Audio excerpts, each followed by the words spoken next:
Hello,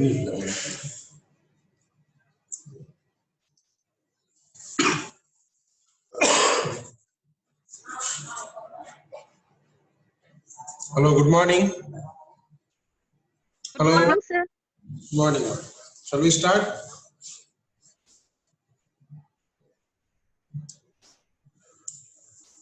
Okay, we will today start a new chapter. It is disease of the anal canal. First, you must understand the importance of the anal canal and the anal sphincter, how important it is, how efficient it is.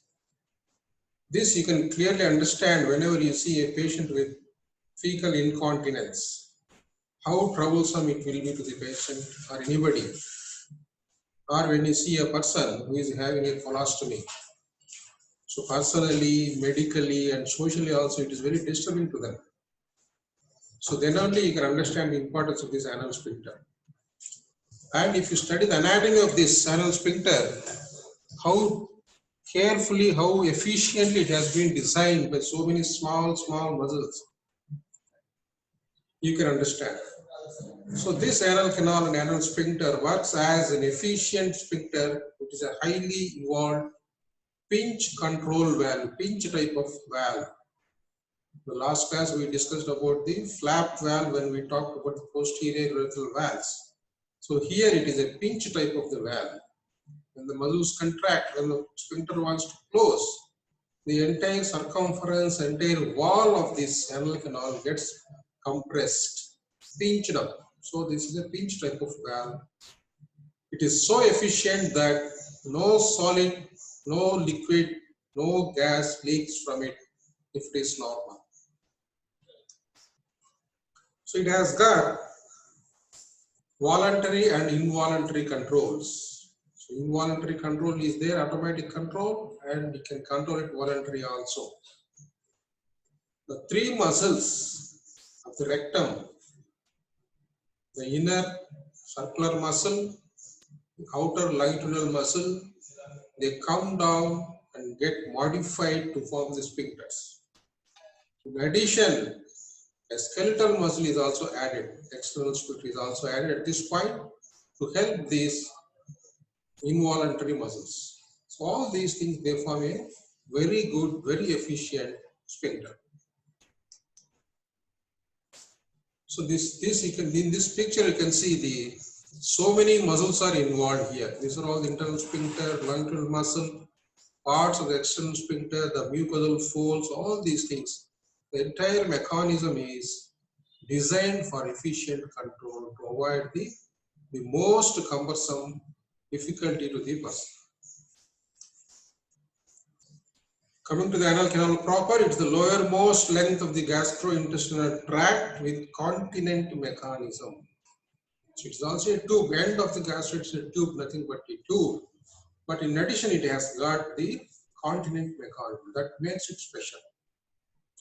It extends from the anorectal junction, which is at the pelvic floor, pelvic muscles, where the rectum becomes the anal canal, and to the anal verge externally. Extends from the anorectal junction at pelvic floor to the anal verge externally.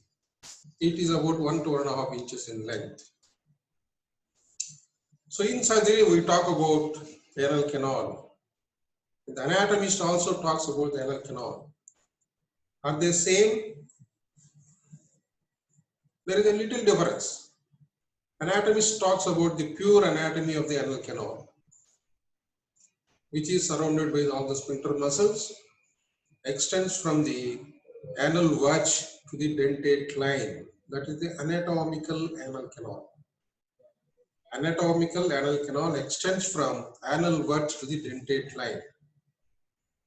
It is surrounded by sphincter muscles, internal and external. It is lined by the stratified squamous epithelium, the skin epithelium, a little modified one. That's why this is called as anoderm. The lining of the anatomical anal canal is called as the anoderm, which is a little modified, that we will discuss later. The surgical anal canal, where we see the most of the diseases affecting the anal canal, extends a little further upwards, up to the anorectal ring. So it is a lengthier one. It extends from the anal verge to the anorectal ring at the level of the pelvic floor muscles, the vertebral muscles. So it is lengthier, almost double the length of the anatomical anal canal.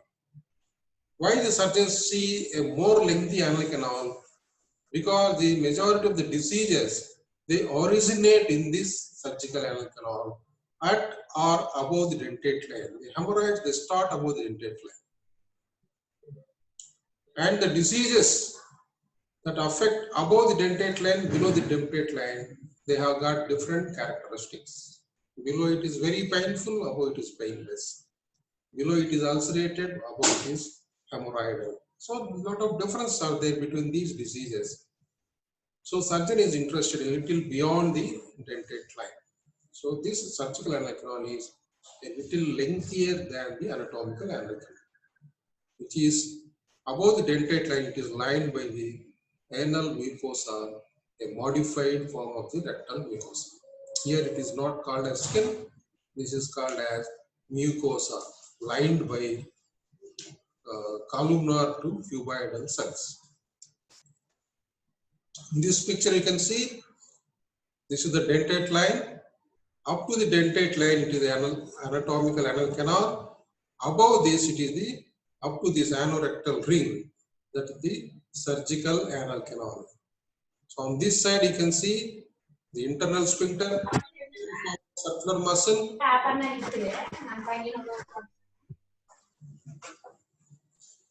The divided longitudinal muscle,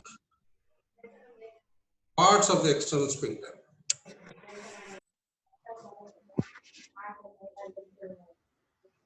And factors of continence.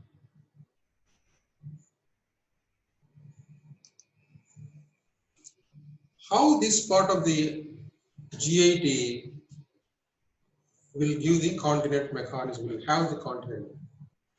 It is because of length of the anal canal. This is most important point. So in old people, because of descent of the pelvis, pelvic viscera, pelvic floor, where the effective length of the anal canal is short, they automatically become incontinent. So length of the anal canal is very important. Second one is anorectal angle. If you see the profile of the rectum, it will be in the form of a curve along the curve of the sacrum, curved anteriorly. At the anorectal junction, it abruptly turns backwards. So this is the place of the anorectal angle. This is very important. This is maintained by the anorectal muscle or ring or band. Next is the anorectal ring, which is the confluence of the muscles, various muscles of the perineum, which form the strong sphincter, anorectal ring. Then you have got the sphincter muscles, and inside you have got the anal cushions and mucosal folds. You have got the three primary mucosal folds called as anal cushions, and secondary mucosal folds called as the columns of Morgagni, that we will discuss here. So if all these features are there, then only the full continence of the anal canal is present.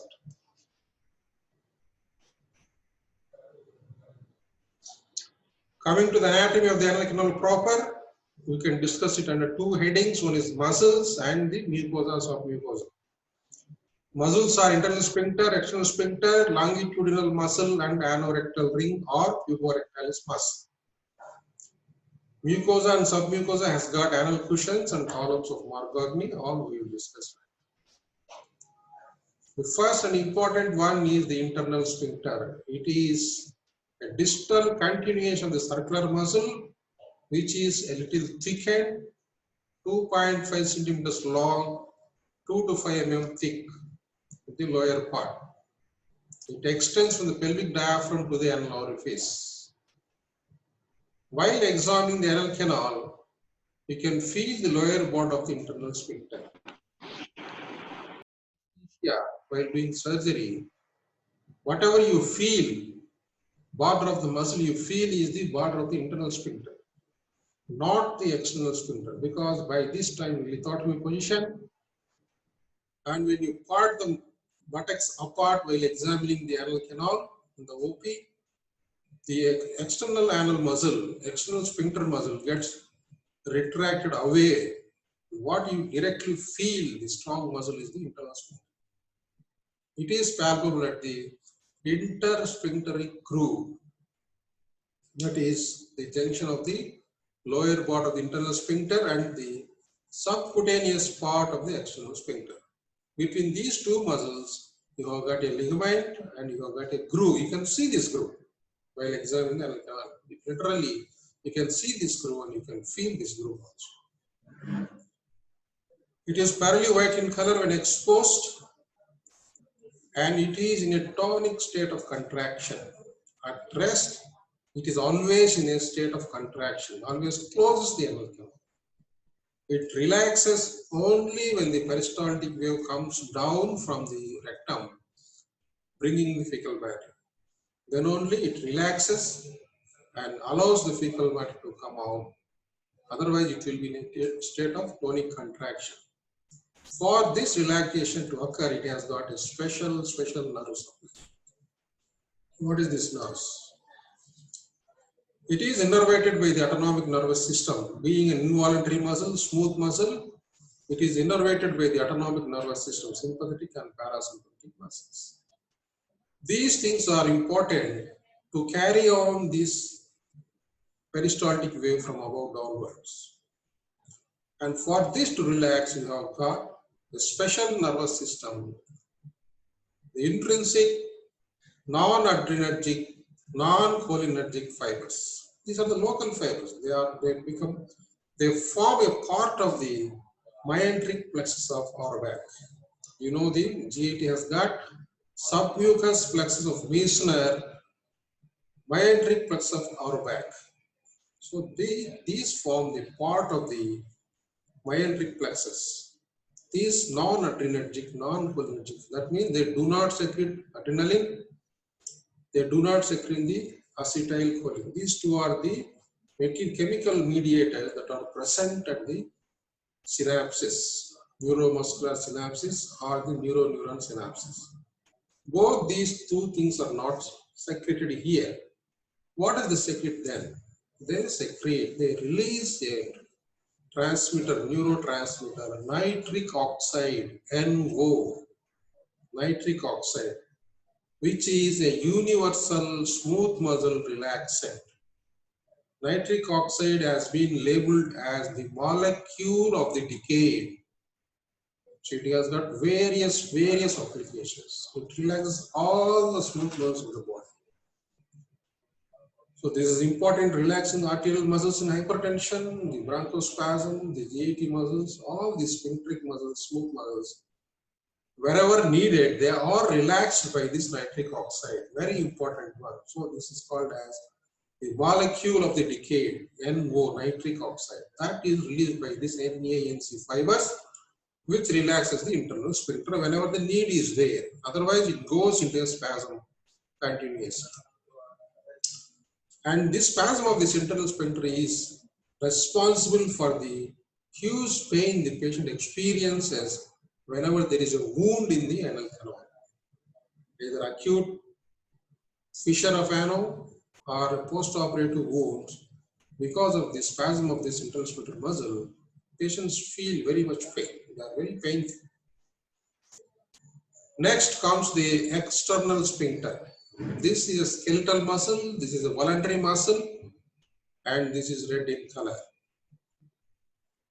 Traditionally, this is divided into deep, superficial, and subcutaneous portion. The deep portion is deeper, it fuses with the puborectalis muscle and gets attached, it gets attached to the pubic bone. Below you have got superficial part, which is around the anal canal and gets inserted into the coccyx, the bone, last bone of the spinal cord. And subcutaneous portions around the anal verge gets inserted into the perineal skin anteriorly. So three parts of the muscle, same muscle has got three different attachments. Why so many attachments? We will understand in the next slide about this one. So they are divided into deep, superficial, and subcutaneous portions by Riemann and Morgan.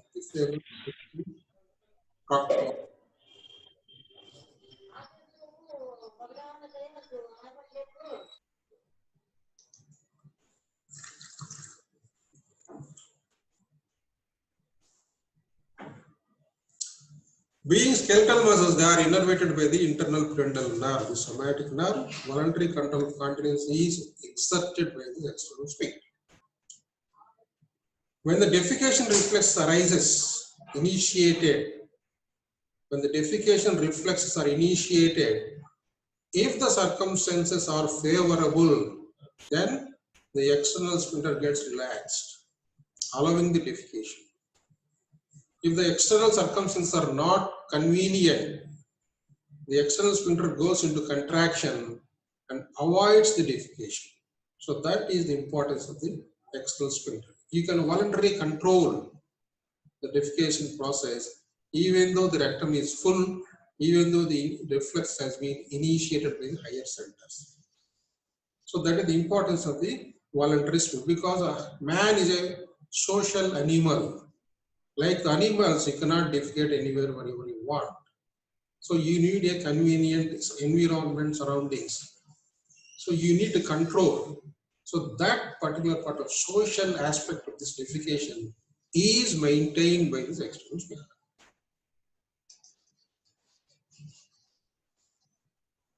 So there are differences of opinion as per the Gallagher, again a British proctologist. External sphincter is a single muscle, variably given lateral extensions from the longinal muscle. That we don't want.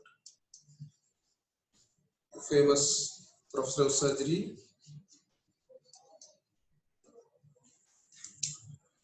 The parts of the external sphincter has been disposed variously, forming a triple loop system.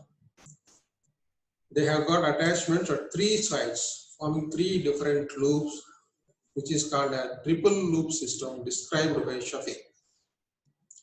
If you see the figure carefully, labeled as A, the topmost loop rises and inserts on the pubic bone and is made up of the two muscles. One is puborectalis muscle and deep part of the external sphincter. Both are fused together. They get attached to the pubis bone, pulling this junction anteriorly, maintaining the anorectal angle. That is the deep part. The middle loop is found by the superficial part of the external sphincter, which is attached, inserted on the coccyx bone posteriorly. Then third loop, the superficial subcutaneous loop, inserted into the perineal skin. You can see clearly in this picture all the three parts, three loops of the external sphincter: deep, superficial, subcutaneous. Next comes the anorectal ring or puborectalis muscle. This is a very important muscle indeed. It is a part of the levator ani muscle. Levator ani muscle forms the pelvic floor. It has got the puborectalis component, pubococcygeus component, sacrococcygeal component, all the muscles. Among these, the puborectalis is the important one, which surrounds the anorectal junction, pulls anteriorly, fixes it to the pubic bone. This forms part of the levator ani, which is a muscular pelvic diaphragm, arises and inserts on pubis, looping around anorectum. The nerve supply is coming from the sacral somatic nerves, S2, 3, 4. It maintains the position and length of the anal canal, and it maintains the angle of the anorectal junction. Two important points which we have discussed in anal continent mechanism. Two important things are length of the anal canal and anorectal angle. That two things are maintained by this puborectalis muscle.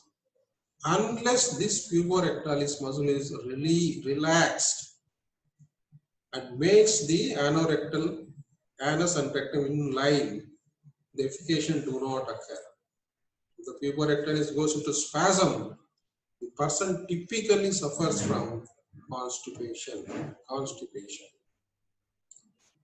And this puborectalis muscle relaxes efficiently, completely in squatting position. That's why the defecation is very easy in squatting position, Indian type of mode, rather than in Western type of mode, where it relaxes only partially. So those differences we will discuss later. It maintains the position and length of the anal canal and the angle of the anorectal junction. This is a very important muscle. If this muscle is divided, the person becomes incontinent permanently. Nothing can be done. Even if you cut external sphincter, even if you cut internal sphincter, the continence mechanism can be maintained by this puborectalis muscle. If puborectalis muscle or anorectum is cut, it's over. Nothing can be done. You cannot restore the continent mechanism at any cost. In this picture, you can see this forms a loop around the anorectum, constricting the anal canal. Then longitudinal muscle is divided into a number of fibers, as I have shown you. Medial fibers will traverse through the internal sphincter, goes to the mucosa. Lateral fibers goes to the ischorectal fossa, and the terminal fibers pass through the subcutaneous part of the external sphincter, maintaining the integrity. It groups up all these muscles and makes them into a single unit.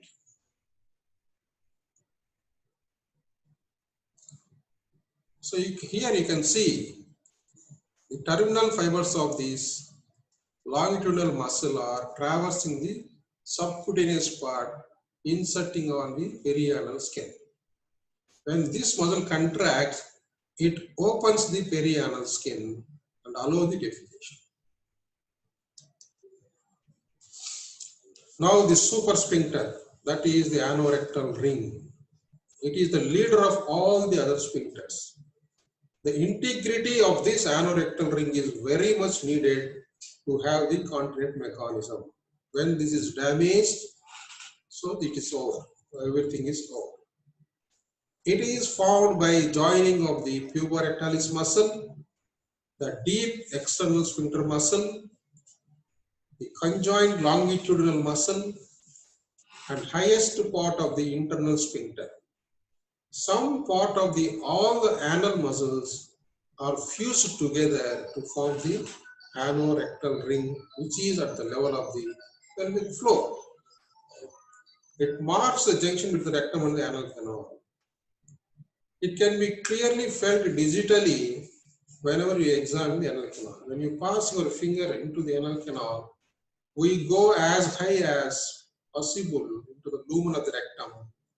And posteriorly, if you come down, you can feel a strong, thick muscular septum.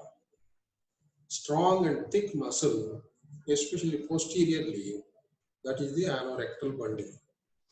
So that is one landmark whenever you do the digital rectal examination to identify and feel the anorectal bundle. That is nothing but the anorectal ring. Now the intersphincteric plane, though all the muscles are abutted together, they are close together, there is a potential space in between the internal sphincter and the external sphincter, which is called as intersphincteric plane. It contains the intersphincteric anal glands. The body of the anal gland lies in this intersphincteric plane. And because of this traversing fibers of the longitudinal muscle in this space, they form a route for the spread of the pus along the extensions of the longitudinal muscle layer. If this anal gland gets infected and pus forms there, the pus tracks along these fibers of the longitudinal muscle, either into the anal canal submucosally or into the squarectum laterally or down into the perianal skin. And this plane is opened up surgically to provide access for operation of sphincter muscles. In anal incontinence, whenever you want to do the double breasting of the internal sphincter, Park's repair, or if you want to make the internal sphincter tight by suturing it, so you have to approach this internal sphincter by opening this place. The surgery on the sphincter muscles is done after opening this internal sphincter plane.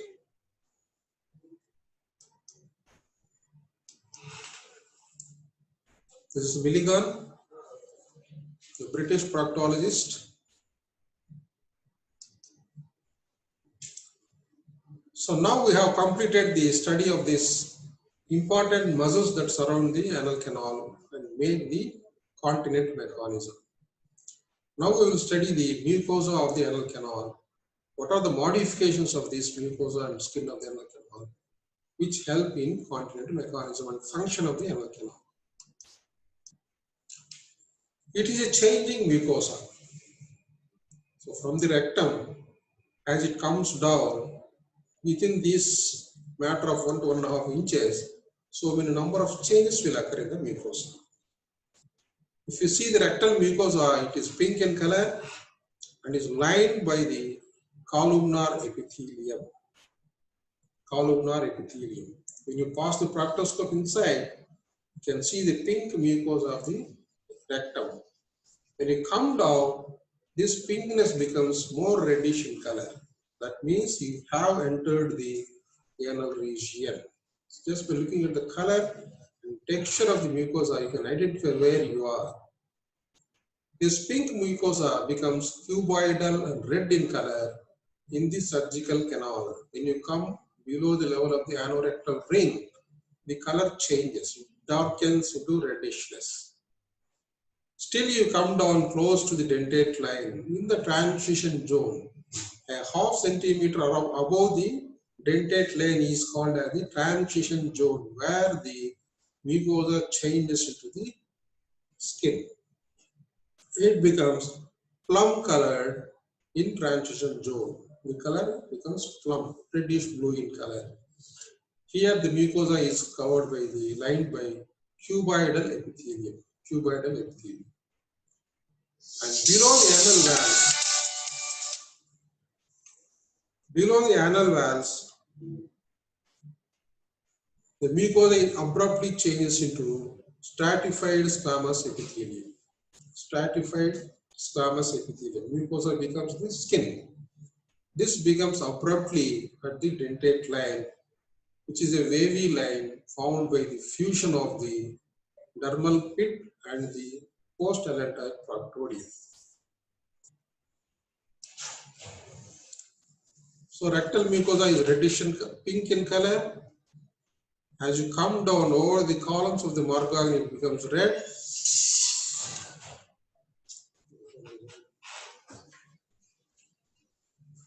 And in the transition zone close to the dentate line, it becomes plum colored. Below the dentate line, you have got the anal skin, modified anal skin or anoderm, which is white in color. This particular skin is called as anoderm because it is a little modified. It do not have the appendages of the skin like hair, like sweat glands are absent in this region. So this is called as anoderm. A little down, you can see the regular skin, perianal skin, which contains all the skin appendages. Some people call the junction of this true anal skin with modified anal skin. Some people call this junction as the pectinate line. Pectinate line means the junction of anoderm with the regular skin. Some people identify this, some people do not accept this. But definitely the dentate line is accepted at the junction of the mucosa and the skin. Anoderm is squamous epithelium lining the lower anal canal. It is thin and shiny. It has no epidermal appendages, that is hair and sweat glands. At the dentate line, it is attached more firmly to the deeper structures. So at the dentate line, the mucosa is firmly attached to the underlying muscles. Then, the lining of the anal canal develops some folds which helps to close the lumen of the anal canal perfectly without any leak. You have got the primary foldings known as anal cushions and secondary foldings known as the columns of Morgagni. The primary foldings are called as anal cushions, which consists of mucosa and submucosa above the dentate line thrown into folds. Each fold will harbor one major artery. So there are three major arteries entering into the anal canal. One on the left side, two on the right side, which are branches of the superior rectal artery. So three main arteries, and you have got three anal cushions.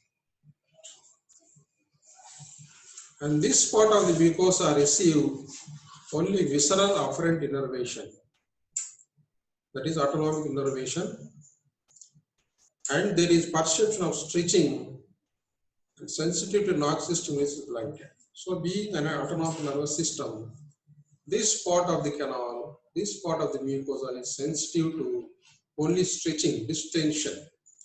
It is not sensitive to cutting. Pain is not felt by cutting the mucosa or cauterizing the mucosa here. Only when it distends and stretches, then only we feel the pain. And these anal cushions are important for maintaining the continence. The disadvantage of this is they form the main component of the hemorrhoidal plexuses. The veins in these anal cushions, if they get dilated, they result in hemorrhoid formation. The secondary foldings are the rectal columns of Morgagni. Longitudinal foldings of the mucosa, smaller ones, they are present all around the circumference above the dentate line. They are present over the primary foldings and in between the primary foldings also.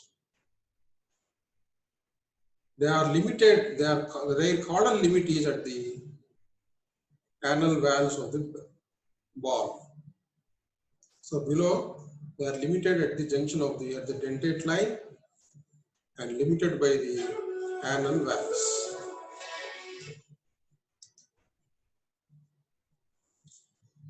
The dentate line has got a series of transversely placed semilunar folds linking the columns of the Morgagni, called as the anal valves of ball at the dentate line. They lie along and constitute the waviness of the dentate line. They are nothing but the functionless remnants of fusion of the post-allantoic gut with the proctodium. So the gut comes from above and a anal pit forms from externally. Both these things, they fuse together and a communication forms so that the GAT is opened externally. So this is the place where these both forms of the gut, developing gut, fuse together and the communication gets established. That is the dentate line. Post-allantoic gut and proctodium are fused together at the dentate line. The spaces in between the crypts of these columns of Morgagni is called as crypts of Morgagni. The lowermost part, they are deep just above the anal valves, into which the anal glands open. The ducts of the anal gland open into the crypts of the Morgagni above the valves. Here, this is the glandular substance is at a lower level, the ducts open at the higher level. So the same anal glands are present in quadrupeds also. There, because they lie transversely, the drainage of these glands will be normal and dependent. Because man has acquired the bipedal stance, the anal glands they have descended down, whereas the duct opening is at a higher level. It forms the non-dependent drainage.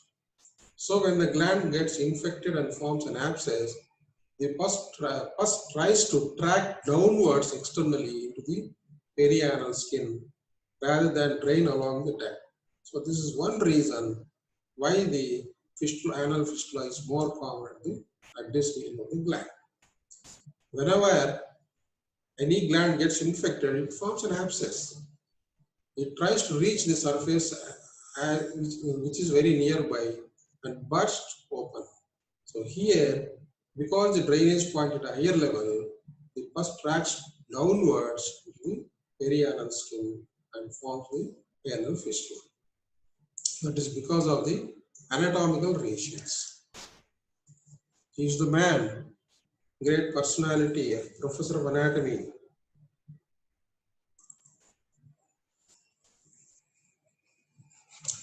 Italian anatomist.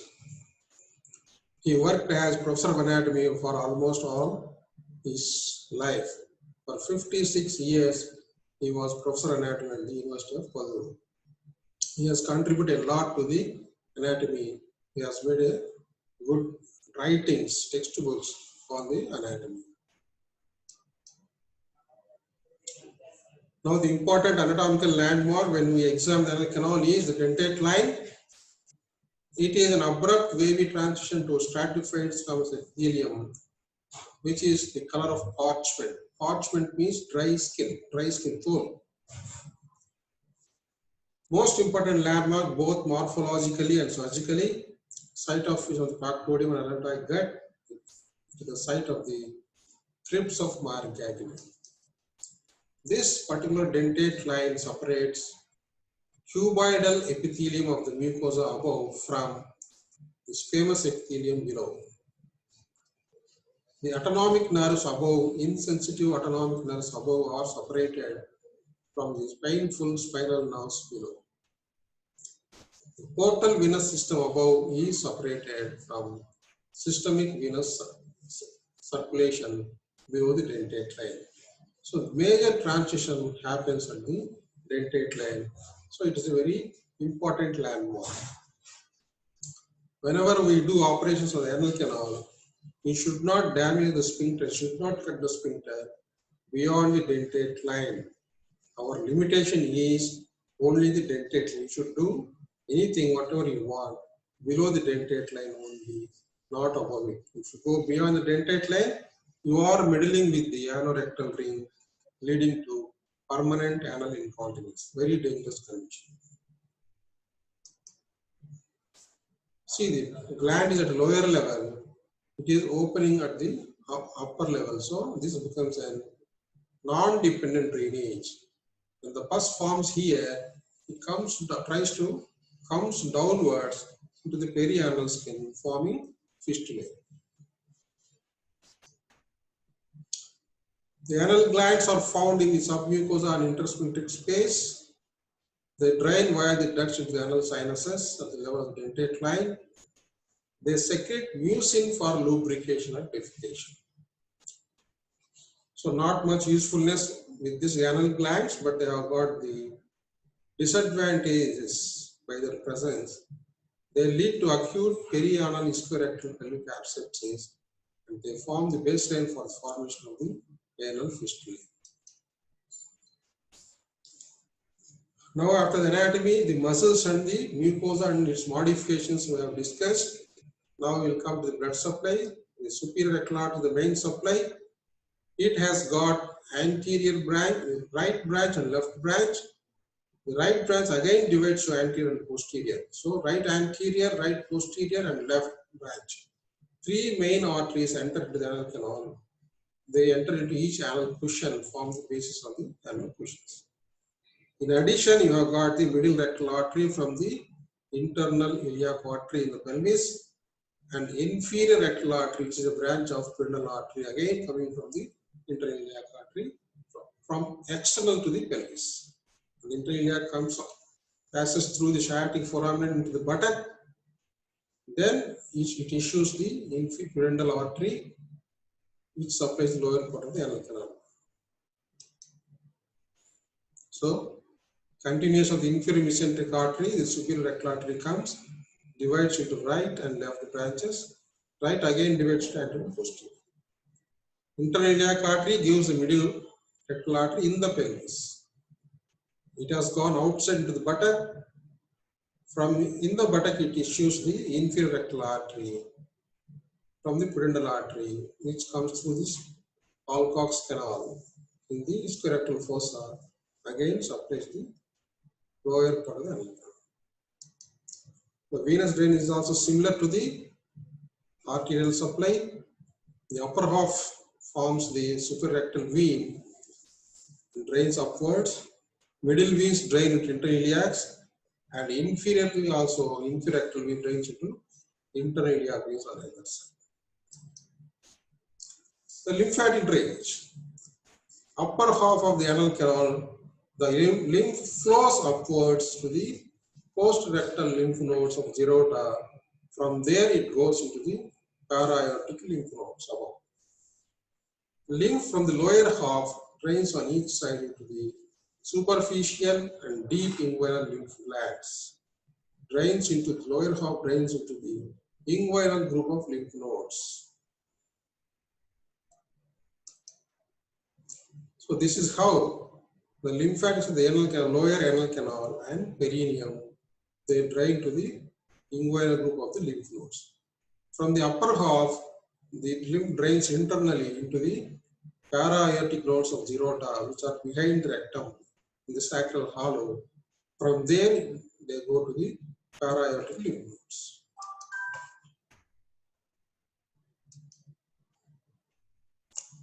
A few points about the physiology of the defecation.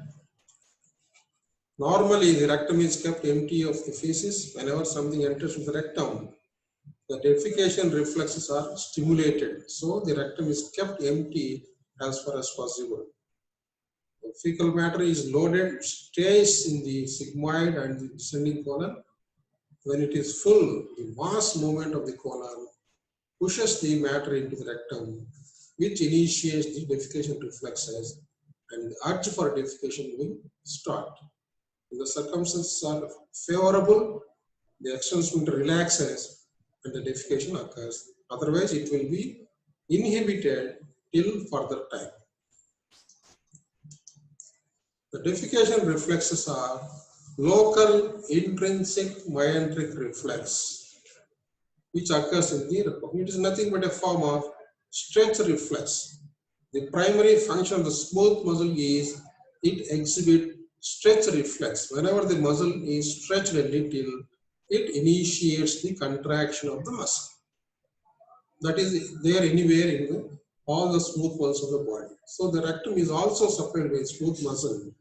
When something comes to the rectal lumen and stretches the rectum, this stretch reflex is initiated and the muscle contracts.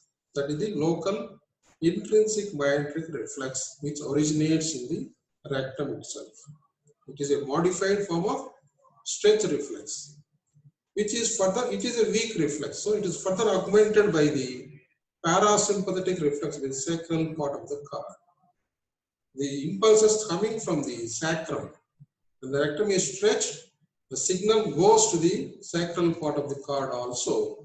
From there, again the reinforcing reflexes will, reinforcing impulses will come, which will further aggravate, further enhances the stretch reflex, making it stronger. The spinal reflex also initiates the contraction of the abdominal muscles. So the abdominal muscles goes into contraction and increase the intra-abdominal pressure, further helping the defecation process.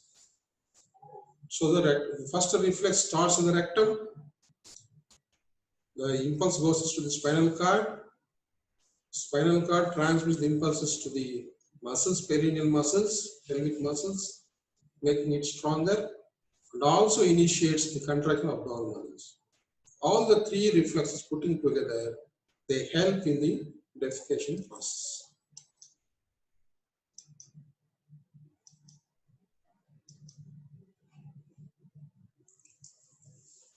If the external sphincter is not functioning properly, like in newborn babies and people with cord injuries, paraplegics, in these people also, the defecation reflexes are initiated whenever the rectum becomes full. But they cannot be inhibited if the circumstances are not favorable. They cannot be inhibited and the bowel act comes at inconvenient times. Without control of the person, the bowel gets evacuated because of the defecation reflexes. This we see commonly in babies where they do not have achieved the voluntary control because of the non-myelination of this nerve fibers. And in people with spinal cord injuries, paraplegic people, all the muscles are paralyzed. The external sphincter is also paralyzed, so he cannot inhibit this defecation process. When the defecation reflexes are initiated, the bowel gets evacuated. With this background of anatomy, now we'll go to the examination of the anus. This is a very important examination. You must do it gently and you must follow certain strict rules to avoid the complications and litigations. So most often, most disease of the anal canal can be diagnosed by simple, careful inspection. Because you can see them with your naked eye, you can carefully diagnose them without use help of much investigations. The requirements for anal examination are a relaxed and informed patient. You must inform the patient what you are going to do and take the consent. Without proper explanation, don't proceed with the anal examination. That will lead to a lot of litigations. And you need to provide a private environment. A closed room is always ideal. And you must have a chaperone by your side, a third person, especially when you are conducting the examination woman, you must have another woman by your side for your safety. And you need a good light. The examination post should be of sufficient length and comfortable to the examining surgeon, and the protective glove should be worn. Always take all the precautions. Wear a glove and do the examination. It is commonly done in left lateral position, known as the Sims position. Sims, James Marion Sims, is an American surgeon who has specialized, who has invented the cure of the very cumbersome, very pathetic situation of vesico-vaginal fistula in poor women. Vesico-vaginal fistula, communication between the vaginal canal and the bladder with continuous leak of urine, a very pathetic situation for women. So he has done a lot of work on this and he has designed operations to close this fistula. For this, he has adopted this particular position, which is being used by general surgeons for rectal and anal examination. That's why it is named and his honor as Sims position. The buttocks overlying the edge of the couch and acts as the tarsal crossing, not parallel with it. Alternatively, in young patients, we can adopt the prone jackknife position or knee elbow position. So this is the Sims position. You see the person is lying obliquely on the couch. The pillow is kept on the buttock. Buttocks are projecting beyond the edge of the table, a little beyond the edge of the table. If they are at the edge of the table, it will be not convenient for examining the anal canal. Knee elbow position. Lithotomy position, during surgery we adopt this position, we keep this position. And in comatose patients or very poor condition, morbid patients, where they cannot be kept in Sims position, we will examine the rectum dorsal position or lithotomy position. How to begin the inspection? Gently part the buttocks, separate the buttocks and inspect the anus and perineum. First, to rule out generalized skin conditions. General skin conditions can occur in the perianal skin also. First, rule them out, like the psoriasis, lichen planus, warts, candidiasis. All these can occur in any part of the skin. Likewise, they can also occur in the perianal skin. First, rule out the general conditions. Then look at the anal canal for evidence of any leakage, whether the anal canal is continent or not. If there is any fecal leakage, it says it is incontinent. And see whether the anus is closed or patulous. Next page, position of the anus and perineum. Ask the patient to bear down and see if something comes out of the anal canal. The anal cushion should be seen, rectal prolapse should be seen, prolapse hemorrhage will be seen simply by asking the patient to bear down. Without doing this step, even if you conduct the proctoscopy, nothing is seen in case of a rectal prolapse. So you say it is normal. So when you ask the patient to bear down, it automatically comes out. So do this maneuver first. Then see whether the patient feels any pain on parting the buttocks, on separating the buttocks. If there is pain, it indicates underlying fissure. If it is bearable, you can gently still more separate the buttocks and see the lower end of the fissure. If this is not possible, plan for examination under anesthesia. Take the patient to theatre, anesthetize him, then examine him completely. Once the inspection is over and you have ruled out painful conditions of the anus, then only you must begin the digital rectal examination, DRE. So very vital examination in diagnosing the anal conditions. Very important. Everybody must learn how to do the digital rectal examination. Begin with index finger, the soft tissues around the anus are palpated for any induration, tenderness, and subcutaneous lesions. Induration indicates the perianal gland infection or abscess. Then lubricate the finger, gloved finger, gently introduce into the anal canal just by gently pressing the pulp of the finger. Don't poke the finger straight into the anal canal, it will hurt the patient.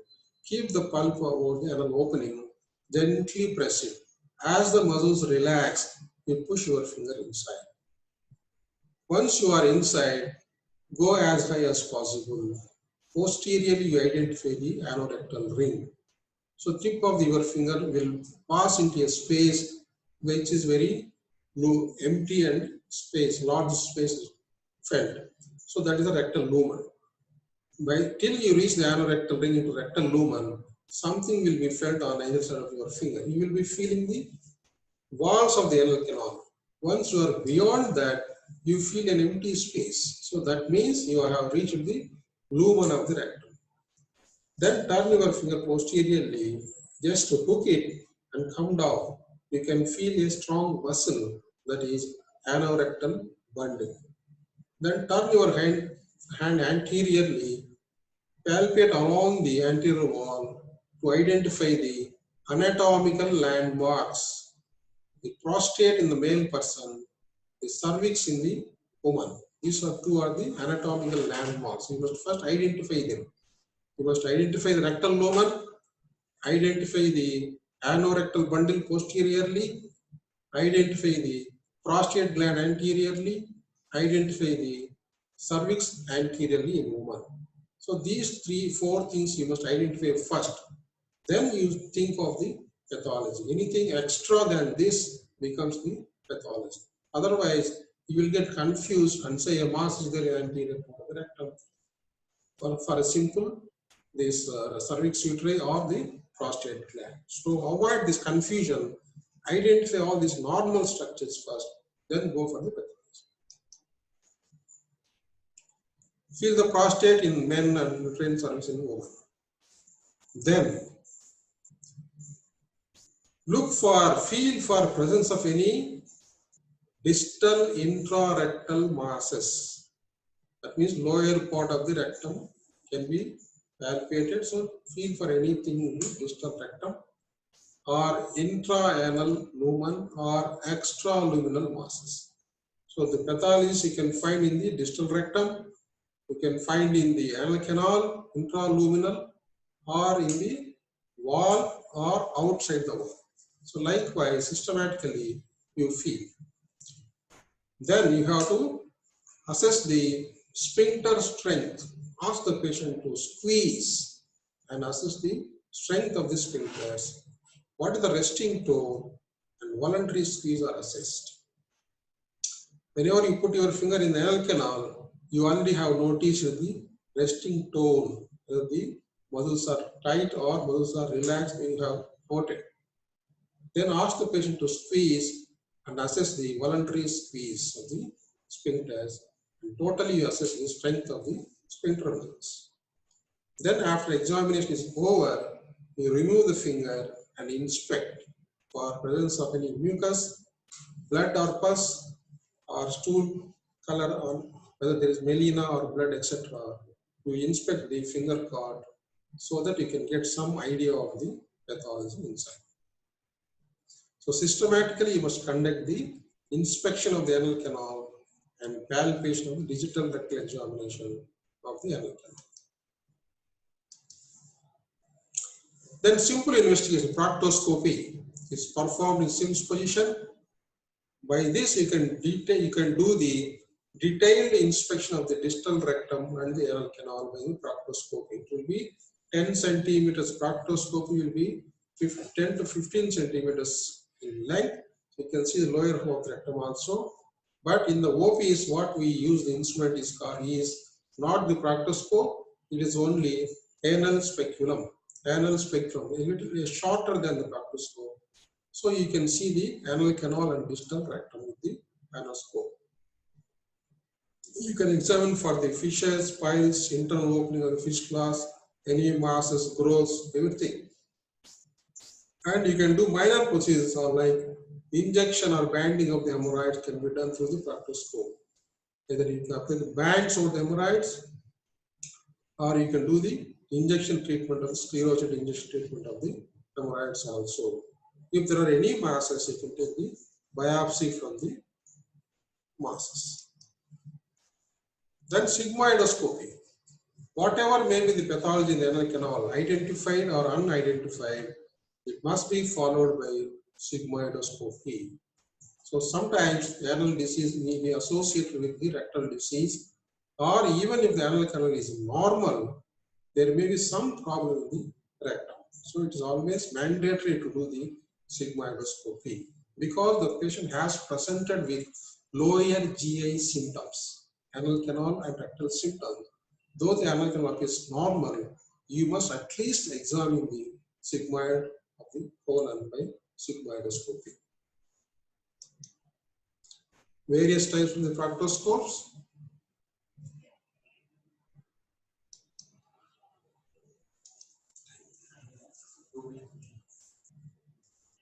And the physiological functions, the efficiency of the anal continence and defecation can be examined in the laboratory. You can assess laboratory by manometry, electromyography, dynamic proctography, etc. So manometry means you pass a bulbed catheter into the rectum, gently push it outside and record the pressures. When the bulb is in the rectum, the pressure is very less, below the 10 centimeter.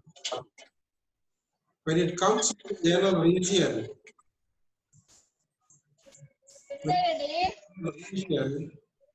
the pressure is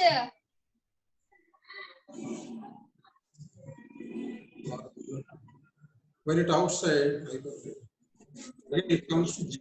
This is the manometry to assess the efficiency or function of the intactness of the sphincters. You can study the structural integrity of sphincters by endo-anal ultrasound. You can see the intact or whether they have torn.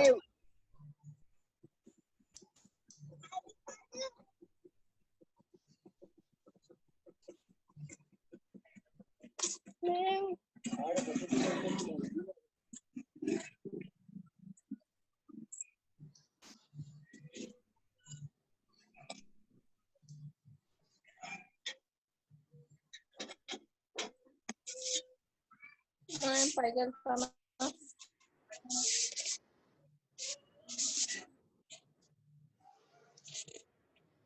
Okay, thank you. If you do not want, you can directly say to me the time is over. Why all these things? I'm sorry to say. Thank you.